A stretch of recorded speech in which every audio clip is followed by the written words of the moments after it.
La voz de los protagonistas. Contacto telefónico.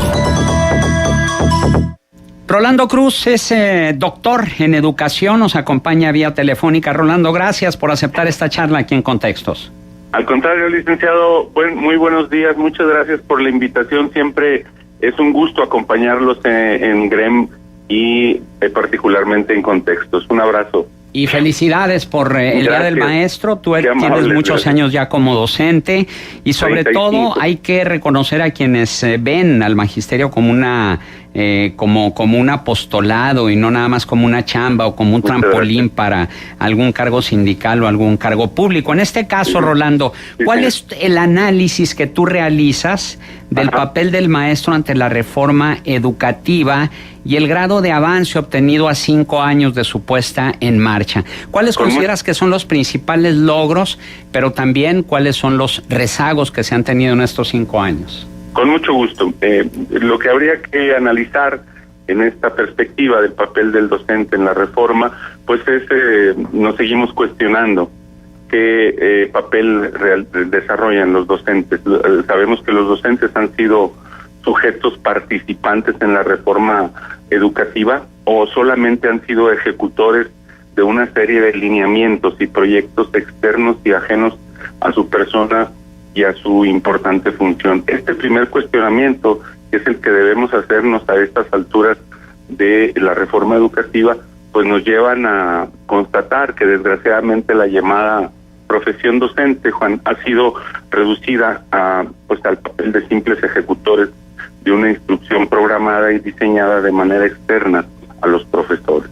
Su labor de planear, de enseñar y de evaluar a sus alumnos pues ha quedado rezagada con respecto a la reforma. ¿Por qué? Pues porque estamos más preocupados por pasar las evaluaciones del servicio que el servicio profesional docente nos exige.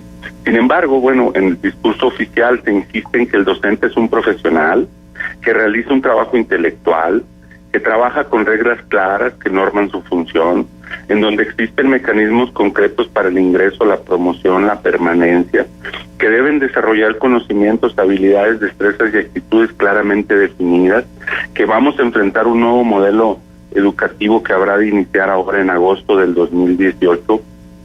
Pero bueno, en realidad el profesor está más preocupado por prepararse para enfrentar un examen de opción múltiple de 140 reactivos que les permita permanecer en la función docente.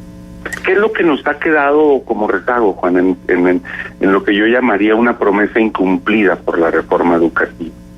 Bueno, pues los profesores, la profesión docente, lo que pretende la reforma es que le dé al profesor un elevado estatus social. Y tú y yo sabemos que desgraciadamente el profesor no está reconocido ampliamente y menos por la sociedad en este momento. Que exista un gremio que se preocupe por su avance laboral. Sabemos perfectamente que el profesor se siente poco representado por su gremio. Que la autoridad le asegure un avance real en su formación profesional, licenciado. Eso es muy complicado. ¿Por qué? Porque eso implica actualización, capacitación, superación, profesionalización, que desgraciadamente no se está logrando. Y finalmente que existan mecanismos claros para su promoción, tanto personal como profesional y como salarial. Entonces hay retos muy importantes. Seguimos constatando que el trabajo docente sigue siendo un trabajo ritualizado o burocratizado, digamos, ¿sí? En donde usted tiene que cumplir con los 3 aspectos, ¿no? Usted planea, usted implementa experiencias de aprendizaje y usted evalúa. Pero se ha ritualizado de tal manera que los profesores lo hacen con el mínimo esfuerzo. El profesor está siendo considerado más un empleado del Estado o de una organización privada que le da trabajo, que le prescribe cómo actuar, que de acuerdo a su contrato tiene que realizar determinados ejercicios. Y no existe hasta este momento de la reforma un ejercicio libre y autónomo, un ejercicio verdadero de su profesión docente. ¿no? Esto que tú mencionas me parece muy, muy importante, sobre todo luego de revisar este estudio que realizó Mexicanos Primero, bajo el título de La Escuela que Queremos, y en el que dice que si bien debe reconocerse algunos logros de esta reforma, también es justo admitir que aún estamos lejos de que los niños y jóvenes aprendan y participen en el proceso, pero en particular me llama la atención un punto en el que señala como uno de los logros. Dice Mexicanos Primero, se debe reconocer como avance el servicio profesional docente que genera procesos de ingreso al servicio de promoción de forma más justa y transparente. Es lo que dice Mexicanos Primero. Sin embargo, yo he escuchado algunos comentarios de los propios maestros que no están muy de acuerdo con este diagnóstico de Mexicanos Primero y aseguran que todavía falta mucho por recorrer para que realmente el servicio profesional docente cumpla con los objetivos para los que fue creado en la reforma educativa. ¿Cuál es tu opinión al respecto, Rolando? Es correcto, incluso ambas visiones son correctas. Lo que Mexicanos Primero dice y lo que puntualiza, a mí me parece importante respecto a los avances que se han logrado en estos 5 años. Si bien es cierto, gran parte de estos avances han sido de carácter cuantitativo, Juan. Es decir, estamos hablando de una cifra que maneja el Instituto Nacional de Evaluación de la Educación, en donde cerca de 1.1 millones de docentes se han evaluado en alguno de los 4 procesos que regula la ley del servicio profesional docente. Esos avances son cuantitativos, perdóname. Son números fríos, y tú sabes que los números nos dicen muy poco respecto a lo que realmente se está viviendo en el proceso. Si nosotros nos sentamos, regreso a la función de los docentes, ¿no? Si nosotros nos centramos en la función más importante que el docente debe desarrollar, es decir, que el otro aprenda, entonces reconocemos que la reforma educativa implica un cambio en la estructura mental, en la estructura de los saberes y de las actitudes del profesorado. Esto nos exige pues que el trato hacia los alumnos, hacia la interacción con ellos, hacia el vínculo que se genera con el grupo, hacia la relación con tus propios compañeros de trabajo, en los ambientes de aprendizajes que propicias y en la retroalimentación que te debe dar el propio proceso, pues no se están logrando. ¿Por qué? Por lo que yo decía ahorita, ¿no? La educación plantea desde la reforma aspectos muy puntuales y muy importantes, ¿no? Que tienen que ver con las 5 competencias que se manejan las 5 competencias para la vida que los estudiantes deben desarrollar. Fíjate, de esas 5 competencias, 2 son de carácter cognitivo nada más: aprender permanentemente, manejar y comprender la información. Los otros 3 aspectos son socioemocionales, es decir, el manejo de situaciones reales a las que se enfrentan los muchachos, saber convivir y saber compartir, saber manejar sensaciones, sentimientos y emociones. La pregunta aquí es, ¿nuestro profesorado está preparado para tales exigencias? A mí me parece que no. Entonces los retos son muchísimos en ese sentido, pero finalmente el avance, fíjate, en este año se espera evaluar en permanencia 160,000 profesores. La meta total en todo el país son cerca de 400,000 evaluados en las distintas fases que el servicio profesional evalúa, como son evaluación al desempeño, evaluación diagnóstica. O sea, ni siquiera el 50%. No, hombre, no estamos acercándonos ni al 30%. O sea, la verdad es que a pesar de que hay avances de carácter cuantitativo, no hay la suficiente cobertura como se planteaba. El propio Instituto Nacional planteaba que para el 2018 íbamos a tener el 50% de las plantas de profesores evaluados. Ahora, pero bueno, sobre discúlpame, Rolando, porque este tema me parece muy importante, porque es de hecho una parte fundamental de la reforma educativa, la evaluación magisterial, y me gustaría conocer la evaluación que tú realizas de este punto de la reforma, porque bueno, en estos 5 años habíamos visto cómo seguía la tendencia reprobatoria de los profesores evaluados. Sin embargo, la semana pasada platicábamos aquí en Contextos con Cuitláhuac Valdés, el subsecretario de Educación, y nos dio la sorpresa de que en esta ocasión, en esta última evaluación, únicamente el 10% de los profesores evaluados reprobó. Estamos hablando que el 90% aprobó. Sí. ¿Qué lectura le das tú, Rolando? Mira, lo que sucede es que, si bien es cierto, las cifras que maneja el instituto a nivel nacional es que el 88% efectivamente están asistiendo a las evaluaciones. Eso es un avance, por supuesto que sí. ¿Por qué? Porque ya no existe el rechazo de aquel 2013, tú recordarás, sí. 2014, que la gente no se quería evaluar. Y que en Durango, por ejemplo, tuvimos problemas muy fuertes con un buen número de profesores que tuvieron que ser dados de baja de la nómina por negarse a ser evaluados. Ahora hay un avance muy importante. Ese 11, 12% que no se evalúa, pues son situaciones de gravidez o de alguna otra. Respecto a los resultados que tú manejas, efectivamente se están teniendo resultados. El asunto hay que darle una lectura mucho más puntual, porque de este 90% que maneja el señor subsecretario, efectivamente muchos pasan, pero con el nivel de suficiencia. O sea, de panzazo, como quien dice. Bueno, pues la expresión es medio peyorativa, pero lo que sí te quiero decir es que existen 4 resultados, Juan. Es decir, insuficiente, que son aquellos que se tendrán que preparar un año, capacitar un año para volverse a evaluar. Insuficientes. Ahí tenemos entre un 10 y un 12% del profesorado que se evaluó. Sobre todo este año, estoy hablando de las cifras de esto. Luego, en los otros 3 niveles que son aprobatorios, es decir, suficiente, destacado y excelente, tenemos, la verdad, la mayor concentración en la suficiencia solamente. Es un porcentaje muy pequeño, entre un 7 y un 9%, que son excelentes. Gente que se prepara a conciencia para enfrentar estos procesos de evaluación. También hay que reconocer que el Instituto Nacional, en el replanteamiento que hizo para la evaluación al desempeño, pues ya se incorporaron cosas que antes no existían, ¿no? Como es el plan de clase, como es que los profesores sepan qué instrumentos de evaluación utilizan, cómo se trabaja el enfoque basado en competencias, etcétera. Entonces sí hay avances también en ese sentido. Los retos son muchísimos. Cuando quieres te los platico rápidamente para que la gente se dé una idea de lo que estamos hablando y de lo que nos espera, pues, respecto a los avances que la reforma requiere.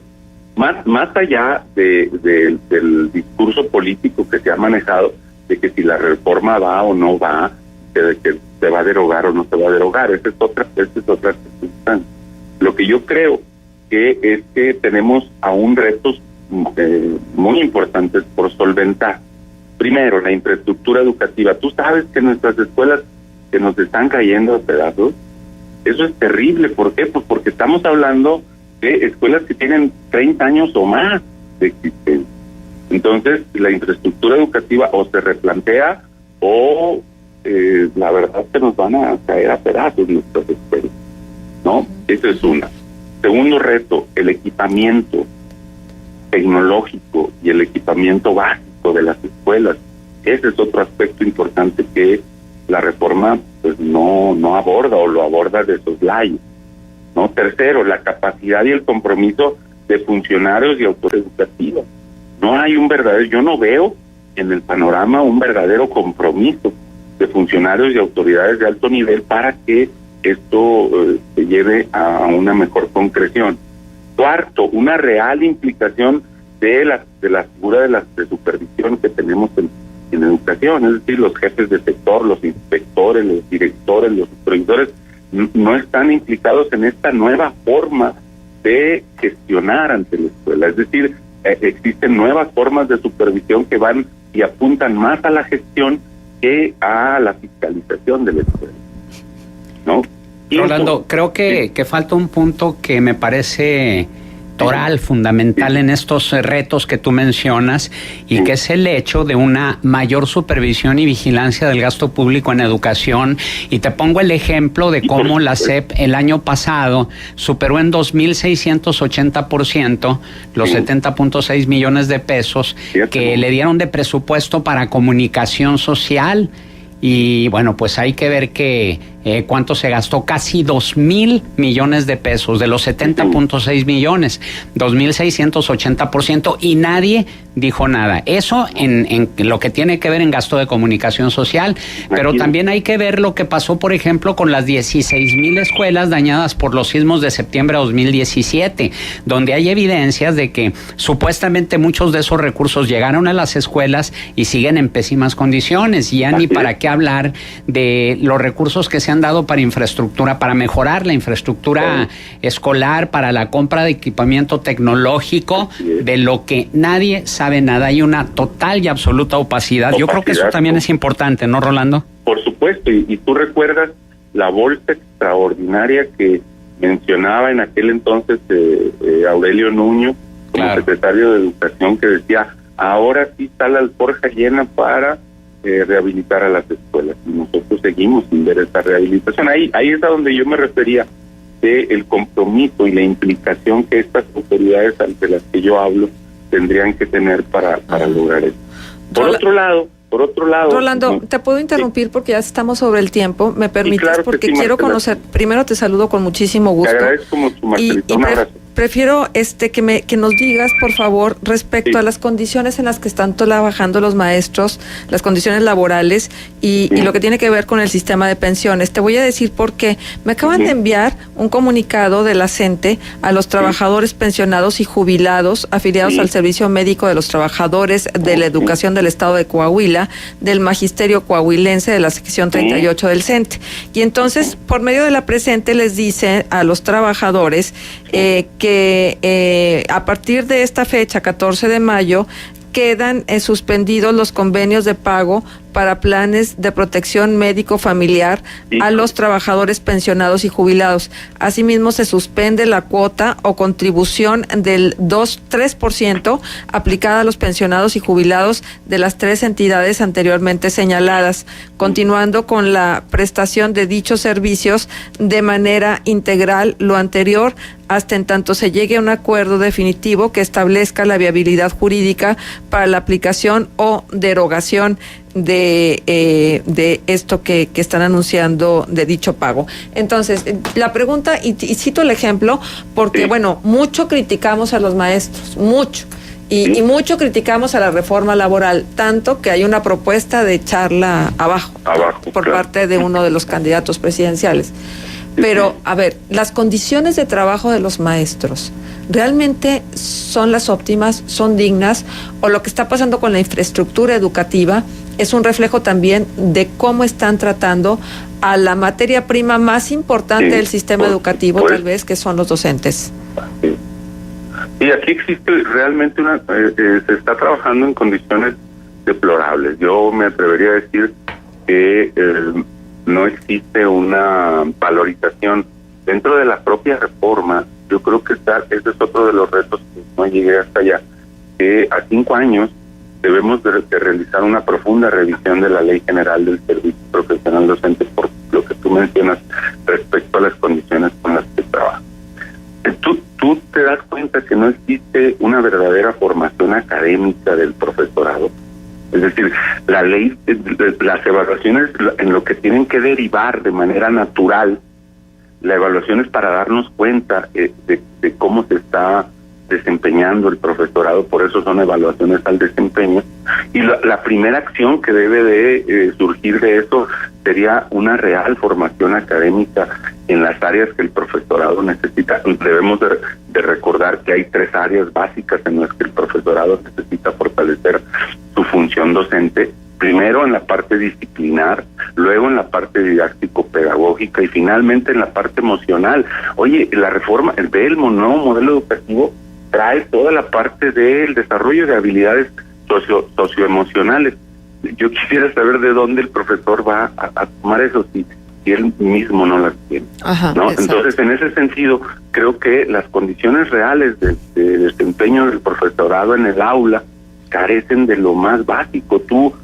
Por eso les digo, se nos está cayendo a pedazos la escuela. Es una analogía que quiero utilizar para decir que no existe ni siquiera un buen pizarrón que pueda escribir bien con los famosos pintarrones, no existe lo más mínimo como un proyector, una pantallita,